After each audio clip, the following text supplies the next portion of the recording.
آئے گا، میں شہادت دے سکتا ہوں کہ آئے گا. اعوذ باللہ من الشیطان. الحمدللہ رب العالمین. اب یہ معاملہ جو ہے یہ کراس دا بورڈ کیوں نہیں ہونا چاہیے؟ گزارش یہ ہے کہ مسالک کے مدارس ہوتے ہیں جی. ہر مدرسہ کسی نہ کسی مسلک کا ہوتا ہے. اس میں سے جو فارغ التحصیل ہوتا ہے نا وہ اسی مسلک کا وہ ہوتا اسی ہے. مسلک کا ہوتا ہے. لہٰذا آپ کیسے کہہ سکتے ہیں کہ ایک مسلک میں کا جو فارغ التحصیل ہے وہ دوسرے مسلک کی پروپیگیشن کرے گا یا دوسرے مسلک کو اکوموڈیٹ کرے گا؟ نہیں کرے گا. نہیں کرے گا.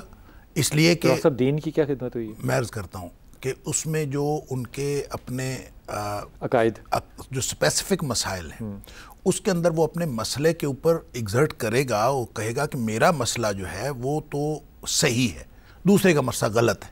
اگر وہ یہ کہنا شروع کر دے کہ دوسرے کا مسئلہ بھی صحیح ہے، ہمارا نقطہ نظر یہ ہے، ہمارا نقطہ نظر یہ ہے، دوسرے کا مسئلہ بھی صحیح ہے، اور میرا مسئلہ یہ ہے اور دوسرے کا مسئلہ یہ ہے، وہ بھی صحیح ہے اور یہ بھی صحیح ہے، تو پھر آپس میں وہ جو ان کا مدارس کی جو اصل جو ان کی اکانومی ہے، نہیں اکانومی کی نہ کہیں یا صرف امتیاز کہہ لیں، اس کا امتیاز کیا رہ گیا؟ پھر تو سارے مدارس ایک طرح کے ہو گئے. دیکھیں 1950 میں پنجاب یونیورسٹی میں جو شعبہ اسلامیات بنا، اس میں علامہ علاؤالدین صدیقی کو ٹاسک ہی یہ دیا گیا تھا کہ ایسے علماء پیدا کیے جائیں جن کا تعلق کسی مسلک کے ساتھ نہ ہو. ٹھیک. اور پنجاب یونیورسٹی نے 1950 سے لے کر اب تک جتنے علماء پیدا کیے ہیں، ظاہر ہے جو لوگ آتے ہیں وہ کسی نہ کسی مسلک سے تعلق رکھتے ہیں. اگر ان کو مسلک سے ہم ہٹا تو نہیں سکتے، لیکن ڈومیننٹ نہیں ہوتا وہ، لیکن وہاں کم از کم اس کے اندر دوسروں کو برداشت کرنے کا حوصلہ ضرور پیدا ہو جاتا ہے. تو یہ برداشت کرنے کا حوصلہ پیدا ہو جائے تو کوئی حرج نہیں ہے کہ دیکھیں مسلک جو ہیں یہ دیکھیں اصل مسلک پتہ کیا ہے؟ اصل مسلک ہے کتاب و سنت. بے شک. اگر میں اور آپ کتاب و سنت کو ماننے والے ہیں، اور ہم یقیناً ہیں، سب ہیں، اگر ہم یہ طے کر لیتے ہیں کہ ہم کتاب و سنت کو ماننے والے ہیں تو پھر ہم سب کا مسلک ایک ہے. ٹھیک. اگر کوئی شخص یہ کہے کہ میں کتاب و سنت کو نہیں، میں کسی اور شخص کو مانتا ہوں یا کسی اور چیز کو مانتا ہوں، تو پھر تو وہ ہمارے لائن میں سے ویسے ہی نکل گیا. لیکن اگر کتاب و سنت کو ماننے والے آپس میں کسی مسئلے میں اختلاف کرتے ہیں تو ان کو برداشت کرنا چاہیے. آپ کہہ دیں کہ میری رائے یہ ہے، اور ہو سکتا ہے کہ آپ کی رائے درست ہو، لیکن میری رائے یہ ہے. آپ اپنے دلائل بھی دیں. سلجھا ہوا آپ نے آرگومنٹ دیا ڈاکٹر صاحب، کتنا سلجھا ہوا دیا. لیکن پرابلم یہ ہے کہ کوئی یہ نہیں کہتا کہ میں قرآن اور سنت کو نہیں مانتا. سب کہتے ہیں کہ ہم قرآن اور سنت کو مانتے ہیں، لیکن بخاری میں چاہے 17 حدیثیں اور رفعین پہ آپ کہیں گے کہ نہیں میری مسلک میں نہیں ہے، اس لیے افضل یہ چیز ہے. پھڈا تو اس کے ماننے والوں میں بھی آ جاتا ہے نا، اور وہ علمی نہیں ہے جبکہ کتاب میں موجود ہے. یہی میں عرض کر رہا ہوں کہ چونکہ وہ جس مدرسے سے پڑھا ہے نا، اس مدرسے میں اس کی موٹیویشن یہ ہے کہ تم نے یہ کرنا ہے. اگر وہ اپنی موٹیویشن چینج ہو جائے، اس کی موٹیویشن چینج کیسے ہوگی؟ اگر اس کے اندر امت کا نقطہ نظر آئے گا تو پھر موٹیویشن چینج ہو جائے گی.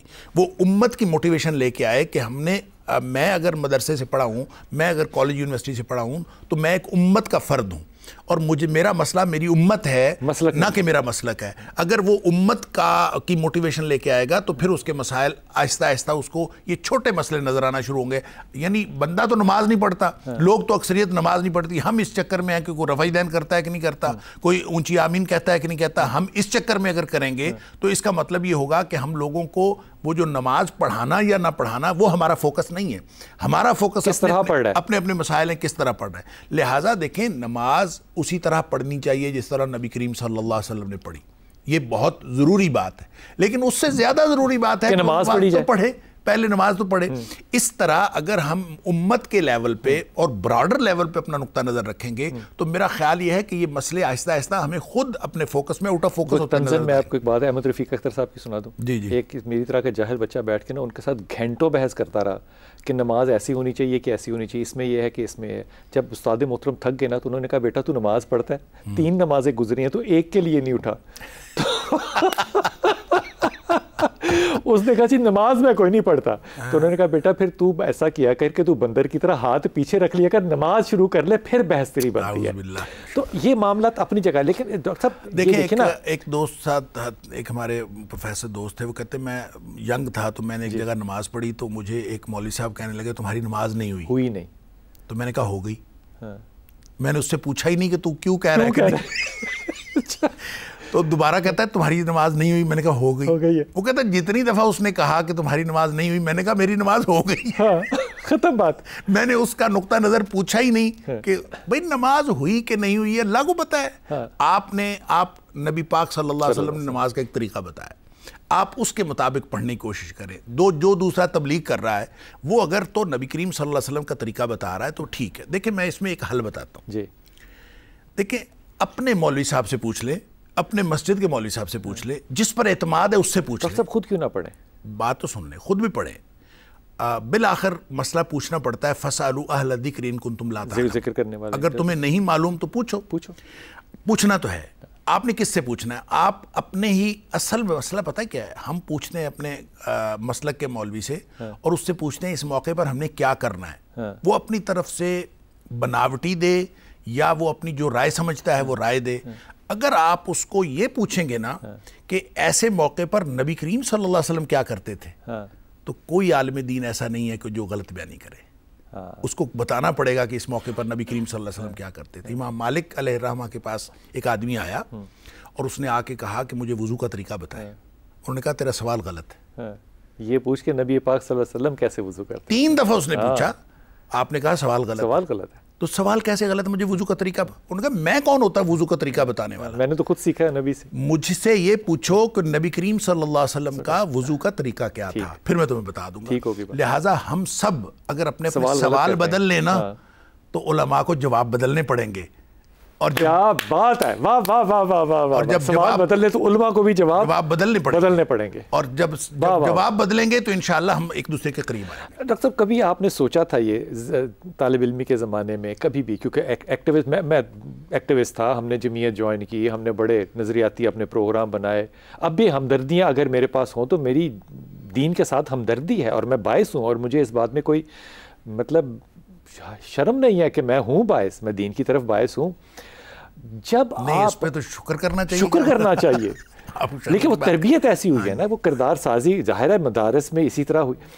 اب تکبیر کا نعرہ لگانے والا ایک طرف مارنے والا ہے، دوسری طرف مار کھانے والا وہ بھی تکبیر کا نعرہ لگانے والا ہے. ادھر مارنے والا جو ہے وہ لبیک کا نعرہ لگانے والا ہے، ادھر مار کھانے والا جو ہے وہ بھی لبیک کا نعرہ لگانے والا ہے. یہ تضاد اس معاشرے کو کھا گیا ہے دیمک کی طرح. یہ ہے فتنہ، اس کو کہتے ہیں فتنہ. اور فتنہ جب آتا ہے نا، نبی کریم صلی اللہ علیہ وسلم نے ایک حدیث آپ نے فرمایا بادروا بالاعمال فتنا کقطع اللیل المظلم. اندھیری رات کی طرح چھا جانے والے فتنے آنے سے پہلے پہلے عمل کر لو. اللہ اکبر. ظاہر ہے جب اندھیری رات کی طرح فتنہ چھا جائے گا تو اس میں تو کچھ سجائی نہیں دیتا.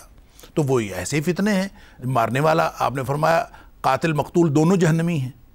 صحابہ حیران ہو گئے، مقتول کیسے جہنمی ہو گیا؟ آپ نے فرمایا وہ بھی تو اس کو قتل کرنے کے درپے تھا، اس لیے وہ بھی جہنمی ہے. آپ اگر یہ نیت لے کے آئے ہیں تو کہ اس کو مارنا ہے تو ایک مرے یا دوسرا مرے تو ظاہر ہے آپ نے فساد تو پیدا کر دیا. لہٰذا وہ جو فتنہ شروع ہو گیا جس کے بارے میں نبی کریم صلی اللہ علیہ وسلم نے فرمایا کہ اس کے آنے سے پہلے پہلے اندھیری رات کی طرح چھا جانے والے فتنوں سے پہلے عمل کر لو.